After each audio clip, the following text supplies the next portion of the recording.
Hello বন্ধুরা, good morning. আশা করি ভালো আছো, সুস্থ আছো। আমি তোমাদের অবিতা। রাধে রাধে সবাইকে। সকাল সকাল ঘুম থেকে উঠেই চলে যেতে হচ্ছে বাপের বাড়ির উদ্দেশ্যে। বাপের বাড়ির উদ্দেশ্যে কেন যাচ্ছি বললাম, ফোনের একটা কাজ এসেছিলো, তাই একটু মার্কেটে যাওয়ার ছিল। ওখান দিয়ে সোজা মায়েদের ওখান দিয়ে হয়ে তারপর ফিরবো। আর আজকে না গরমের পরিমাণটা এত বেশি ছিল, একদমই ভালো লাগছিল না। তাই তাড়াতাড়ি করে যাওয়ার চেষ্টা করছিলাম। প্রথমে ভ্যান দিয়ে নেমে এবার গিয়ে স্টেশনে টিকিট কেটে বসেছি। ট্রেন পুরো পাক্কা 1 ঘন্টা লেট। একদমই ভালো লাগছে না, গরমে ঘেমে মেমে 100 কাণ্ড। তারপরে পরেছি শাড়ি। আর কোথায় যাব বলো, এই গরমের ভেতরে শাড়ি পরে এসেছি। আর কি বলবো, এই দেখো বাইরে কি পরিমাণ রৌদ্র।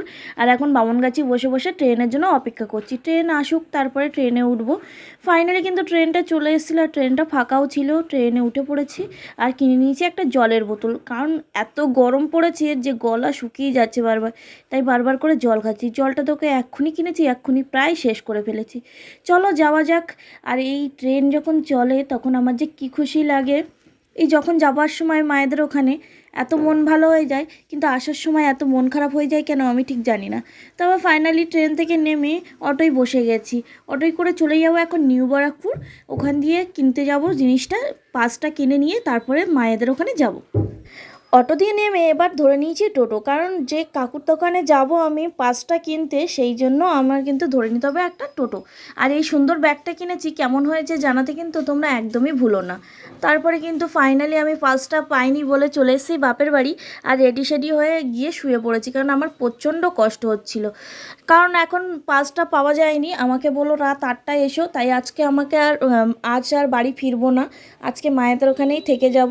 আর আমার চোখ মুখের অবস্থা দেখলেই বুঝতে পারবে আমার কি হাল হয়েছে আজকে গরমে। এখানে দেখো মা কত খুশি, মেয়েকে পেয়ে কত খুশি। এখানে মা আর আমি দুপুরে শুয়ে শুয়ে গল্প করছিলাম, কারণ এখনও দুপুরের রান্নাটা শেষ হয়নি।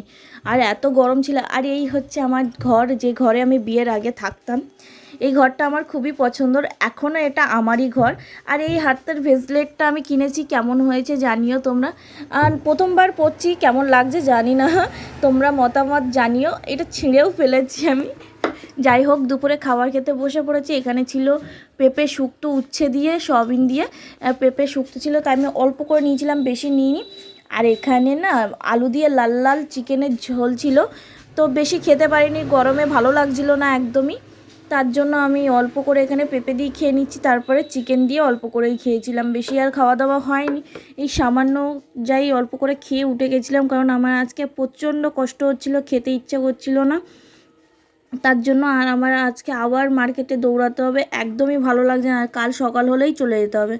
রাতে রেডি সেডি হয়ে শাড়ি খুলে একটা জামা পরে নিয়েছি মায়ের ওখান দিয়ে, নিয়ে এখন চলে যাচ্ছি সেই কাকুটার দোকানে যেখান দিয়ে আমি মালটা নেব। আর যেহেতু আমার একটু অসুবিধাই হয়ে যাচ্ছিলো বারবার এখন যাতায়াত করতে, তো এখানে এসে আরেক বিপদ, সঙ্গে সঙ্গে মালটা তো আমি পেলাম না। পেয়েছি যখন 11:30, 8টায় পাওয়ার কথা, সেটা পেলাম 11:30। কি করব বলো, কাকুটা আমার খুবই হেল্প করেছিল। তা এখানে আমি বাবাকে ডেকে নিয়েছিলাম, কারণ একা একা 11:30টায় যাওয়া অসম্ভব ছিল, তাই বাবা গাড়ি নিয়ে চলে এসেছিল আমাকে নিতে। আজকে ভিডিওটা এখানেই এন্ড করছি, দেখা হচ্ছে পরের সকালে নতুন একটা ভিডিওর মাধ্যমে। ভালো থেকো, সুস্থ থেকো, নিজেদের খেয়াল রেখো, টাটা।